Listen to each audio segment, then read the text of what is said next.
Madhya Pradesh high court ने rape case में फांसी को कारावास में बदला। नाबालिग का दुष्कर्म कर हत्या करने वाले दरिंदे को फांसी के फंदे से बचाया। कहा, मृत्युदंड की कठोर सजा देना उचित नहीं। 4 साल की बच्ची से रेप मामले में आरोपी को 25 साल की सजा सुनाई। कोर्ट ने कहा, यह कृत्य क्रूर था, लेकिन क्रूरता से नहीं किया गया। मध्य प्रदेश हाईकोर्ट ने अनुसूचित जनजाति के 20 वर्षीय व्यक्ति की मृत्युदंड की सजा कम करने का फैसला सुनाया है। इस अपराध में आरोपी 4 वर्षीय बच्चे के साथ बलात्कार करने का दोषी पाया गया था। निचली अदालत ने यह देखते हुए मृत्युदंड दिया था कि बच्चा स्थायी रूप से दिव्यांग हो गया था।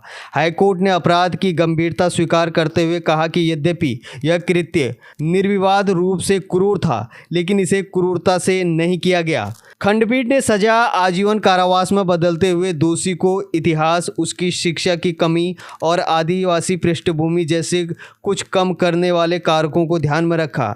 जस्टिस विवेक अग्रवाल और जस्टिस देवनारायण मिश्रा की खंडपीठ ने कहा, इसमें कोई संदेह नहीं है कि अपीलकर्ता का कृत्य क्रूर था, क्योंकि उसने 4 साल और 3 महीने की पीड़िता के साथ बलात्कार किया और बलात्कार करने के बाद उसका गला घोंटकर उसे मृत घोषित कर दिया।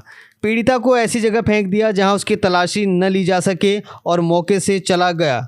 लेकिन यह भी स्पष्ट है कि उसने क्रूरता नहीं की है। अभियोजन पक्ष के अनुसार दोषी शिकायतकर्ता की झोपड़ी में घुसा और सोने के लिए खाट मांगी। बाद में उस रात उसने कथित तौर पर पास के एक घर का गेट खोला जहां पीड़िता और उसके माता पिता रह रहे थे। उसका अपहरण किया, उसके साथ बलात्कार किया। उसके बाद उसे कथित तौर पर बच्ची को मारा हुआ समझकर आम के बाग में बेहोशी की हालत में छोड़ दिया। घटना के समय पीड़िता की उम्र 4 साल और 3 महीने थी, जबकि अपीलकर्ता की उम्र 20 साल थी।